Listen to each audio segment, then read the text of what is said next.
Welcome to Through the Bible in a Year with Pastor John. We invite you to join us at 1 Oakleigh Avenue in North Providence, Rhode Island. This podcast is presented to you by The Way Ministries, supported by listeners like you. For donations, live videos, podcasts, and more, please visit www.thewayministriesri.org. Thank you and have a great day.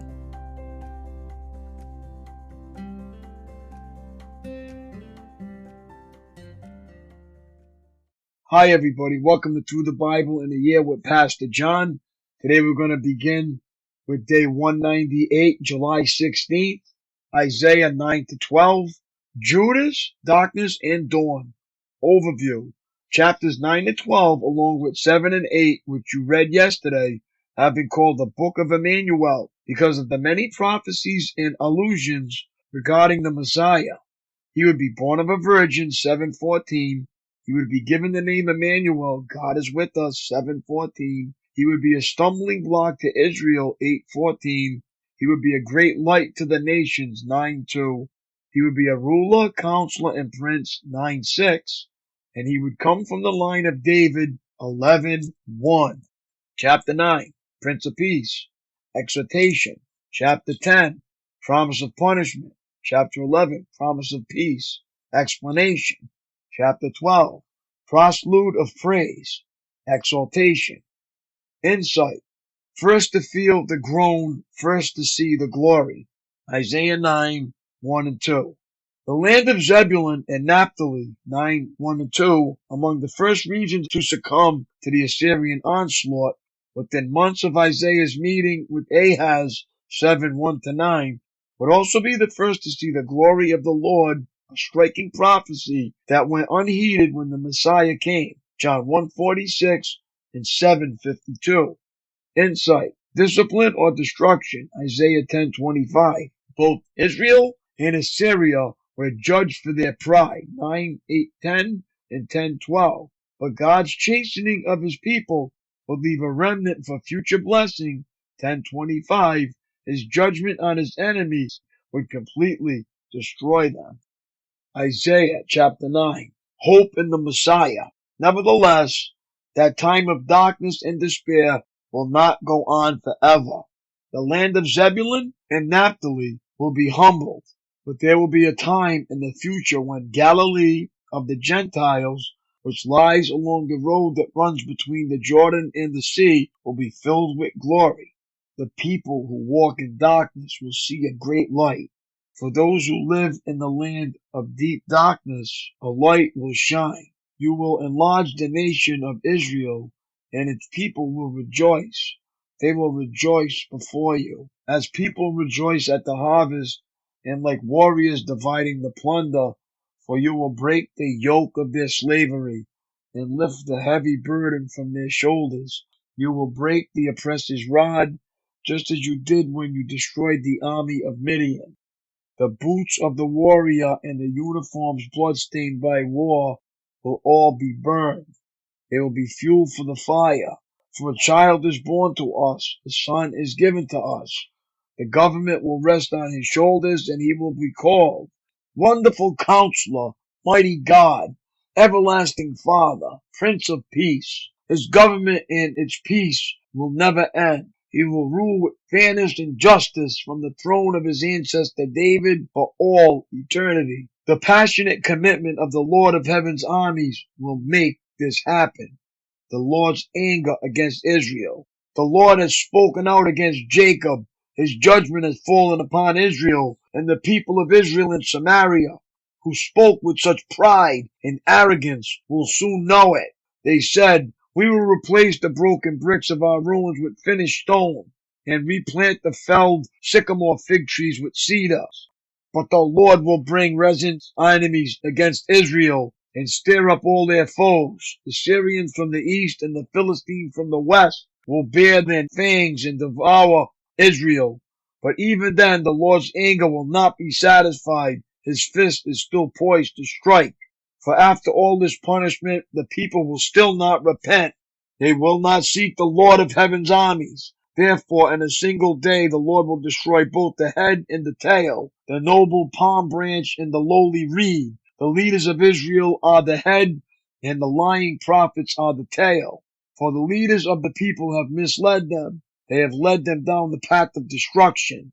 That is why the Lord takes no pleasure in the young men and shows no mercy even to the widows and orphans.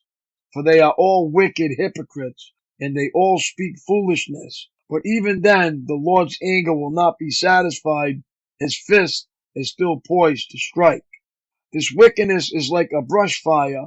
It burns not only briars and thorns, but also sets the forest ablaze. Its burning sends up clouds of smoke. The land will be blackened by the fury of the Lord of heaven's armies. The people will be fuel for the fire, and no one will spare even his own brother. They will attack their neighbor on the right, but will still be hungry. They will devour their neighbor on the left, but will not be satisfied. In the end, they will even eat their own children. Manasseh will feed on Ephraim. Ephraim will feed on Manasseh, and both will devour Judah. But even then, the Lord's anger will not be satisfied. His fist is still poised to strike. Isaiah chapter 10. What sorrow awaits the unjust judges and those who issue unfair laws. They deprive the poor of justice and deny the rights of the needy among my people.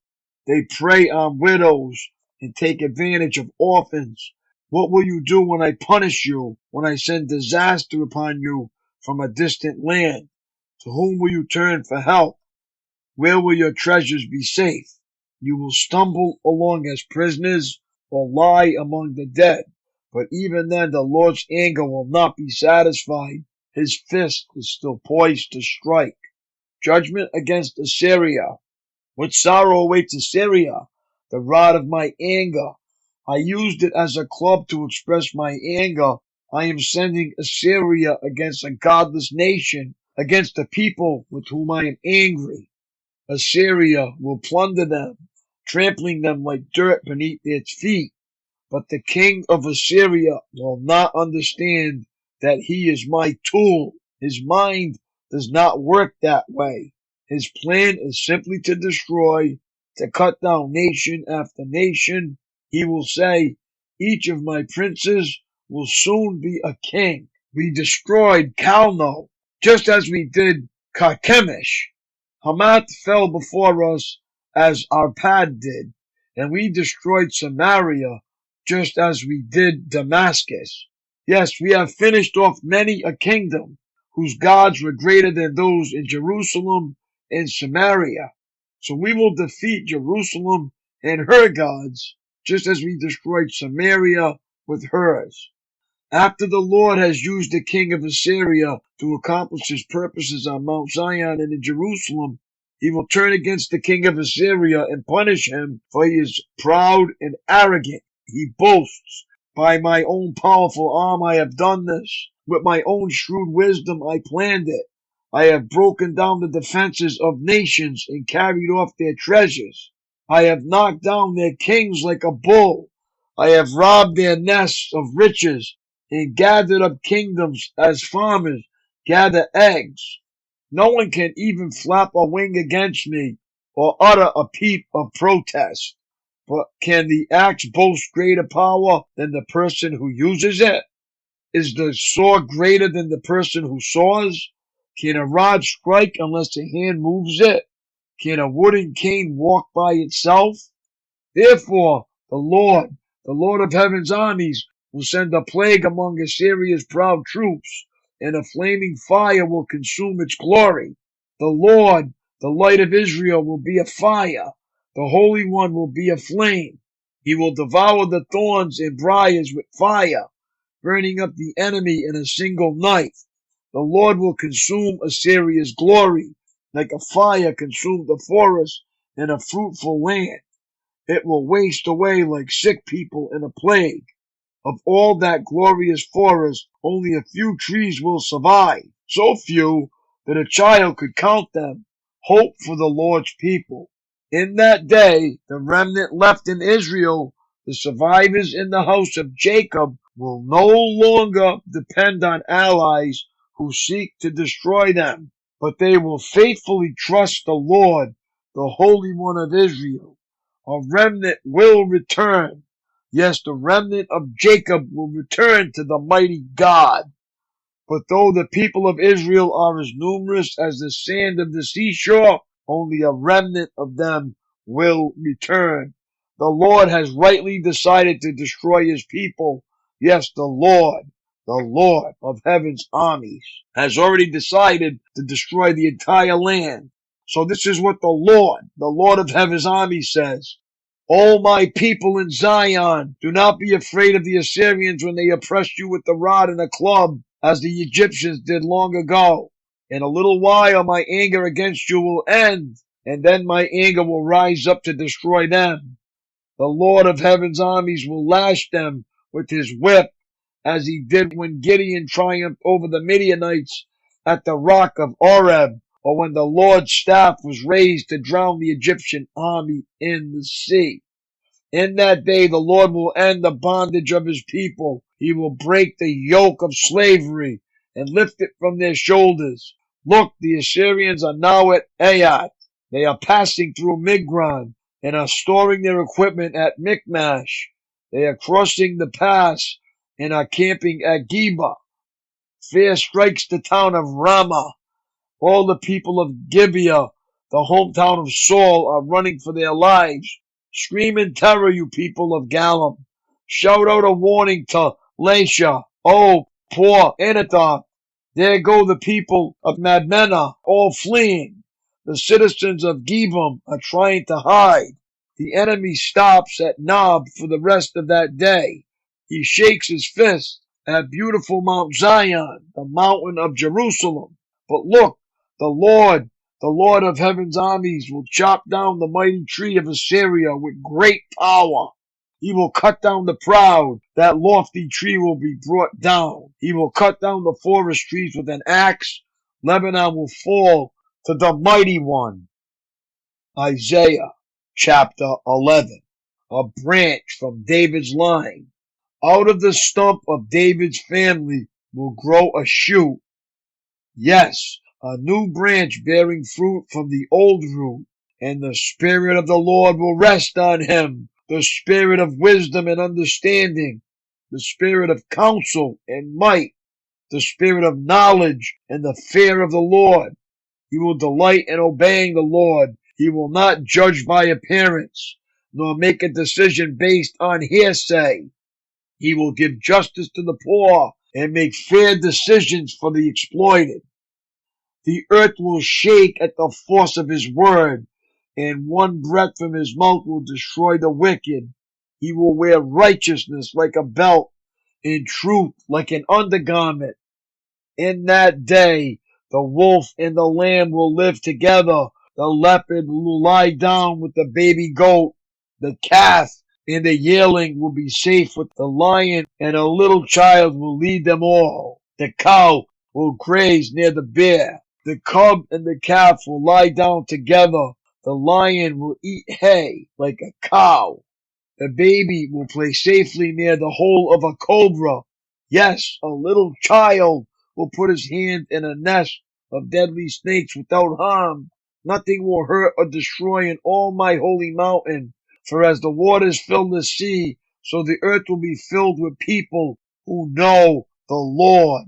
In that day, the heir to David's throne will be a banner of salvation to all the world. The nations will rally to him, and the land where he lives will be a glorious place. In that day, the Lord will reach out his hand a second time to bring back the remnant of his people, those who remain in Assyria and northern Egypt, in southern Egypt, Ethiopia and Elam, in Babylonia, Hamath, and all the distant coastlands. He will raise a flag among the nations and assemble the exiles of Israel. He will gather the scattered people of Judah from the ends of the earth. Then at last the jealousy between Israel and Judah will end. They will not be rivals anymore. They will join forces to swoop down on Philistia to the west. Together they will attack and plunder the nations to the east. They will occupy the lands of Edom and Moab, and Ammon will obey them. The Lord will make a dry path through the gulf of the Red Sea.